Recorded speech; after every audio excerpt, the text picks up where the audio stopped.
Hello and welcome to VO's Red Carpet. My name is Jackson Bunganyi. Thank you so much for joining us today. On this episode of Red Carpet, artists expressed themselves in color at the Casablanca art show.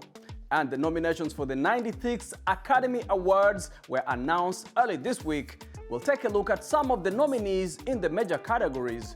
And the new generation of stand-up comedians from Senegal is making waves in and outside of the country. Let's get on with the show.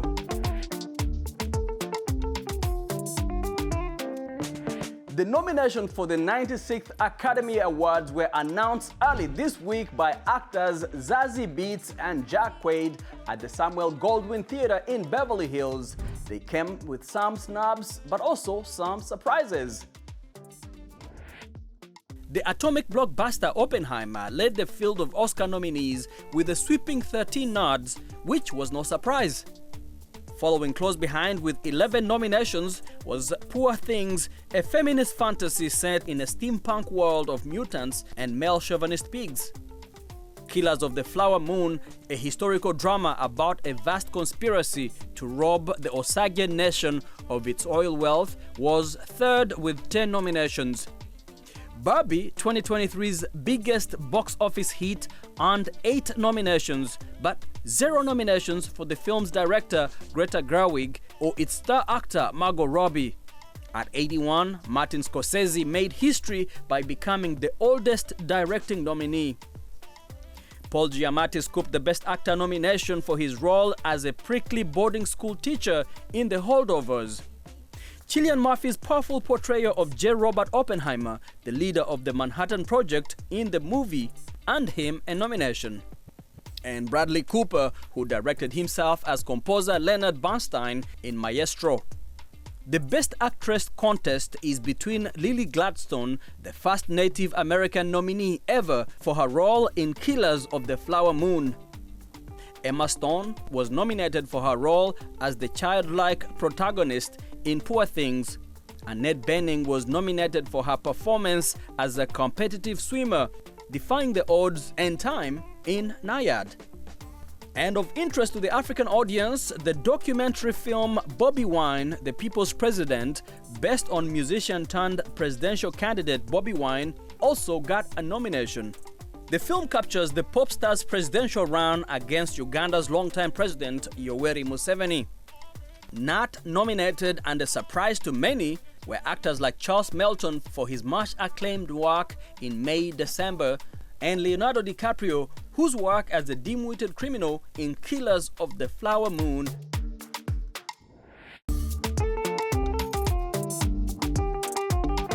The 2024 awards show season is in full swing, honoring the best in show business. Let's look at the fashion trends of some of the biggest names in Hollywood that recently hit the red carpet at the latest award events. One of the biggest trends at the Golden Globes were the bold red hues and varying shades of maroon and burgundy. Actresses Florence Pugh, Heidi Klum, Alma Poesty, Rachel Brosnahan, Julianne Moore, and Ayo Edebiri all wore scarlet gowns.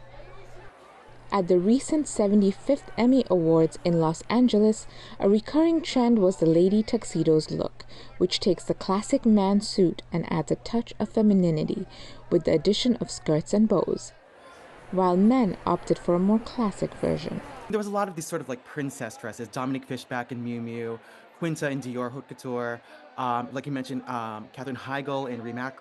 Those were all sort of beautifully classic dresses, beautiful colors, again, beautiful textures. Jenna Ortega had all of these sort of floral things. Dominic Fishback had like these more sparkle things. So it all felt very glamorous. And again, it was sort of pushing the edge, pushing the envelope just enough to make it fashion and modern. So one of my favorites was Ayo from The Bear. She wore a custom leather Louis Vuitton look, and I thought it was genius. I thought she looked cool. It was young, it was fresh. The silhouette was genius.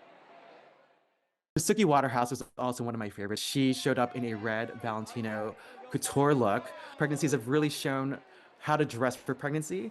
It's less about concealing it and really just showing it off, and Suki Waterhouse did just that.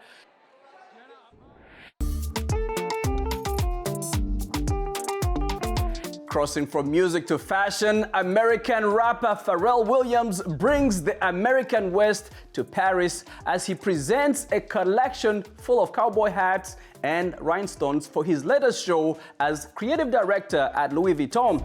He was the headline act on the first day of Paris Fashion Week. Pharrell Williams kicked off Paris Fashion Week with Louis Vuitton's Spring's menswear show on January 16. Lining the catwalk with sharp, embellished American West outfits. Native American drumming signaled the start of the show, with models strutting in silver-tipped cowboy boots and denim chaps, wide-brimmed cowboy hats, and silky Western shirts with pointy collars. Turquoise studs decorated suits, and Louis Vuitton logos glittered on sequin jackets. The Louis Vuitton dandy evolves through the American Western tradition of dressing up, the show notes said, listing details of handbags designed with artists of the Dakota and Lakota nations, and shoes made with the Timberland label. The show was the designer's third since he took on creative direction from the label's menswear line last year.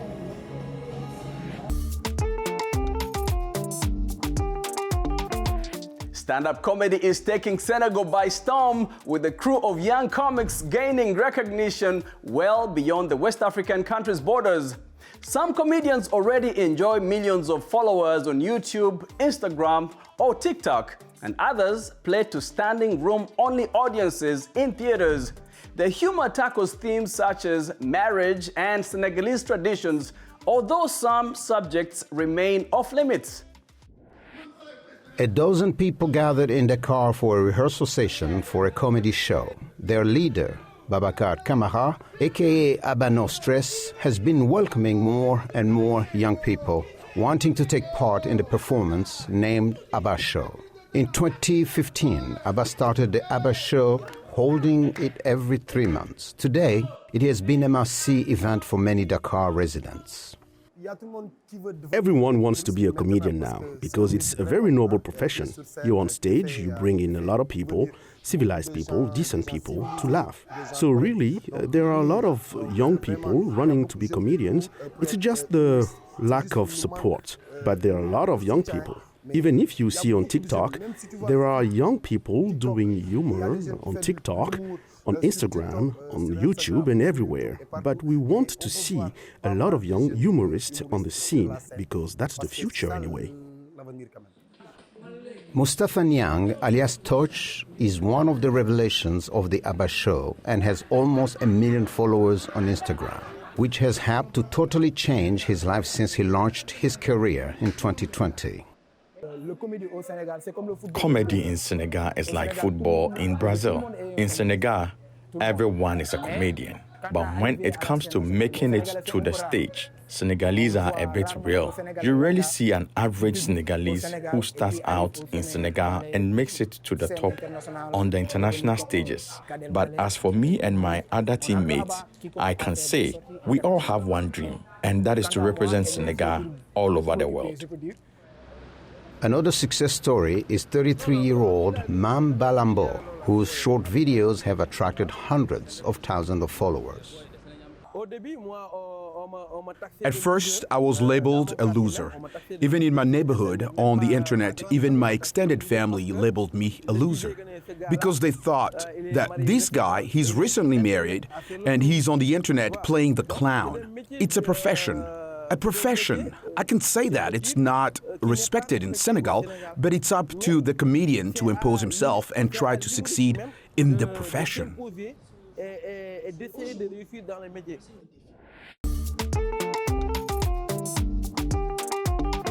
A recent art show in Casablanca showcased the creative expression of 19 artists who used color to share their emotions and thoughts. Each artist in the exhibition participated with at least 4 paintings created through a variety of techniques and materials. Titled The Creator Heart, this art show in Casablanca was an opportunity for the artists to share their work with the world. I tried to create a link between the exhibition's theme, being the creator heart, and my paintings, which I painted with so much love and emotion. We know the writer and journalist express their feelings through writing. The musician does it through musical notes, and the artist expresses emotions through colors. Artist Abdelkader Amour used the data moshing visual effect in his work to tackle the impact of artificial intelligence on society. It is a society that is a hyper society, with the use of social networks, among other things. And I tried to bring hyper art to a hyper society by trying to present a portrait of artificial intelligence that I called Who is Siri? To ask the question about artificial intelligence and its impact on our society. Un portrait de l'intelligence artificielle. The artists use a variety of materials ranging from acrylic, oil paint, and even cement to paint on canvas, wood, and paper.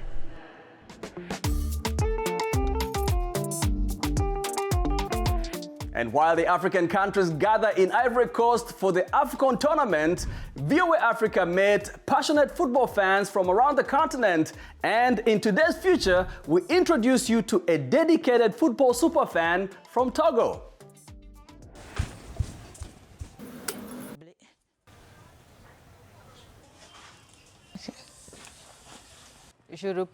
My name is Chapo Leila, and I'm 36 years old. I was born in Sokore, a downtown area in Togo, and I currently work as a restaurateur.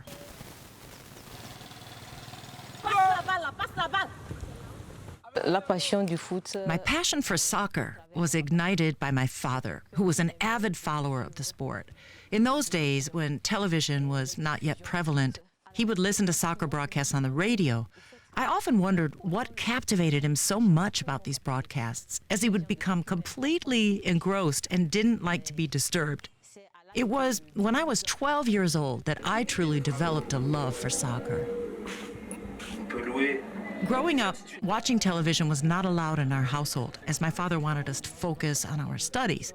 However, when it came to watching a soccer match, the doors were wide open, and we'd gather around the TV as a family. Soccer provided us with precious moments of togetherness with our family during these matches. Soccer holds a significant place in my heart because it runs in my family. I'm familiar with the Nibombe brothers, one of whom is a defender and the other a goalkeeper. Additionally, I have a younger brother who's currently playing in Accra. The game of soccer has a deep personal meaning to me. Among the various teams in the soccer world, my favorite is Real Madrid. I admire players like Vinicius, Chouameni, and Camavinga, but Vinicius holds a special place in my heart. He reminds me of a Cameroonian player named Ndiefi. When Vinicius holds the ball and runs with it, it's as if his life depends on it, just like Ndiefi used to do. As a passionate soccer fan, I've experienced unforgettable moments. One such moment was on June 3rd, 2007, during the Togo-Sierra Leone match. We were overjoyed when Togo took the lead with a score of 1-0. However, our happiness quickly turned to sadness when we learned that the national team had been involved in a tragic accident after the match. The adrenaline rush we felt suddenly dissipated. Thankfully, we later received the news that the team had survived, although we did lose many members of the staff. Another unforgettable match for me was the Togo-Algeria CAN match of 2013. As a new employee at the time, I was unable to ask for permission to watch the match live on TV. Instead, I followed it on the radio, and the memory of that day when Togo emerged victorious with a score of 2-0 will forever stay with me.